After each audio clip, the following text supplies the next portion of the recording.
Hello everyone, কেমন আছেন সবাই? সবাইকে স্বাগত জানাচ্ছি মিতুস কিচেনে। আর আজকে আমি নিয়ে এসেছি সুজি আর ডিম দিয়ে দারুণ মজাদার একটা বিস্কিটের রেসিপি। খুব সহজেই কিন্তু এই বিস্কিটগুলো বানিয়ে ফেলা যাবে। যে কেউ চাইলে কিন্তু এই বিস্কিটগুলো বানিয়ে ফেলতে পারবে খুব সহজেই, মাত্র কয়েকটা উপকরণে খুব সহজেই ঘরে এই বিস্কিটটা বানিয়ে ফেলা যাবে। আর সবাই কিন্তু এটা খুবই পছন্দ করবে। প্রথমেই একটা বলে আমি নিয়ে নিচ্ছি একটা ডিম।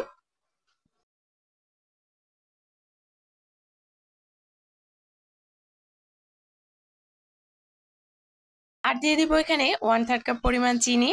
চিনিটা দিয়ে কিন্তু ডিমের সাথে খুব ভালোভাবে মিশিয়ে নিতে হবে। আর চিনিটা কিন্তু আপনাদের পছন্দ অনুযায়ী দিবেন। এখন এই চিনিটাকে ডিমের সাথে আমি খুব ভালোভাবে মিশিয়ে নিব। মেশাতে মেশাতে কিন্তু সাদা একটা কালার চলে আসবে, একটু সময় লাগবে। একটু সময় নিয়ে খুব ভালোভাবে এটাকে মিশিয়ে নিতে হবে।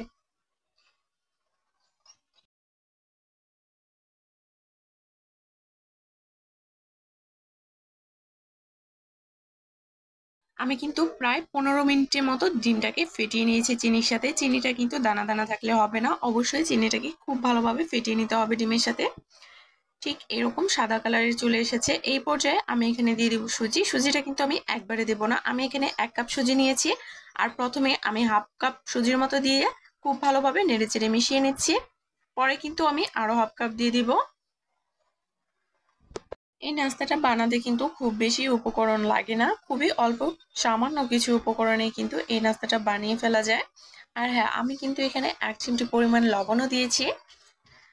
লবণ আর চিনিটাকে কিন্তু আমি ডিমের সাথে ভালোভাবে ফেটিয়ে নিয়েছি। আর তারপরে কিন্তু এখানে সুজিটা দিলাম। সুজিটা দিয়েও খুব ভালোভাবে নেড়েচেড়ে নিতে হবে। প্রথম পর্যায়ে মনে হতে পারে যে একটু নরম, কিন্তু এই সুজিটাকে কিন্তু রেস্টে রেখে দিতে হবে। আমি এখানে কিছুটা গুঁড়া দুধ দিয়ে দিচ্ছি। গুঁড়া দুধ দিলে কিন্তু এই বিস্কিটটা খেতে ভীষণই ভালো লাগে। গুঁড়া দুধটা দিয়েও আমি খুব ভালোভাবে মিশিয়ে নিচ্ছি। আর এই সুজিটা যখন আমি রেস্টে রেখে দিব, এই সুজিটা কিন্তু কিছুটা ফুলবে আর আঠালো টাইপের হয়ে আসবে। এটাকে আমি রেস্টে রেখে দিয়েছিলাম প্রায় 10 মিনিটের মতো। 10 মিনিট পর কিন্তু আমি এখান থেকে বিস্কিটের শেপগুলো দিয়ে নিব। আমি হাতে কিছুটা তেল লাগিয়ে নিয়েছি। তেল লাগিয়ে নিলে কিন্তু হাতে লাগবে না। আমি আজকে গোল গোল করে বিস্কিটের শেপগুলো দেব। আপনারা যদি চান তাহলে কিন্তু কৌটার মুখেও দিতে পারেন বা যে কোনো শেপের কিন্তু বানিয়ে নিতে পারেন। আমি একটু বড় বড় করেই বানাচ্ছি। বানিয়ে হাত দিয়ে একটু চেপে দিতে হবে ভালোভাবে। এই তো ঠিক সেম ভাবে কিন্তু আমি সবগুলো বানিয়ে নিব। আর এগুলো বানিয়ে কিন্তু রেখে দেওয়া যাবে না, সাথে সাথে তেলের মধ্যে দিয়ে দিতে হবে। আর তেলটা কিন্তু একদমই বেশি গরম করে নেবেন না, তাহলে কিন্তু ওপরটা পড়ে যাবে, বিস্কিটের ভিতরে কিন্তু হবে না। চুলার আঁচটা থাকবে মিডিয়াম লোতে। আর তেলটাও অল্প একটু গরম হবে, তারপরে কিন্তু বিস্কিটগুলো দিয়ে দিতে হবে। একটা একটা করে বানিয়ে আমি সরাসরি তেলের মধ্যে দিয়ে দিব। অন্য কোনো পাত্রে রেখে দিলে কিন্তু পাত্রের মধ্যে লেগে যাবে। এই তো আমি ওপর থেকেও কিন্তু একটা চামচের সাহায্যে তেল দিয়ে দিচ্ছি। আর তারপর 3 মিনিট পর কিন্তু আমি এগুলোকে উল্টে দিচ্ছি। খুব ভালোভাবে উল্টে পাল্টে কিন্তু ভেজে নিতে হবে, তাহলে কিন্তু একটা সাইড পুড়ে যাবে।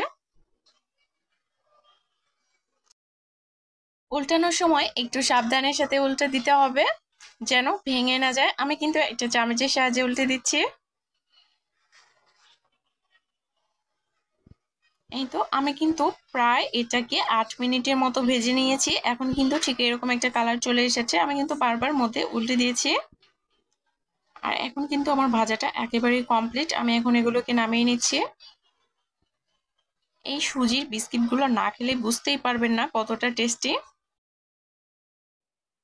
সবার কাছে অনুরোধ রইল, একবার হলেও এটা বাসায় ট্রাই করে দেখবেন। আশা করছি সবার কাছে ভালো লাগবে।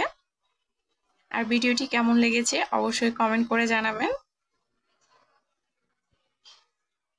ভিডিওটি যদি ভালো লেগে থাকে তাহলে ফ্যামিলি আর ফ্রেন্ডদের সাথে শেয়ার করে দিবেন। আর চ্যানেলটি সাবস্ক্রাইব করে পাশেই থাকবেন। আর ভেতরটা কেমন হয়েছে আমি একটু দেখিয়ে দিচ্ছি। ভেতরটা কিন্তু একটু সাদা কালারই থাকবে। সবাই ভালো থাকবেন, আবার দেখা হবে নতুন কোনো ভিডিওতে।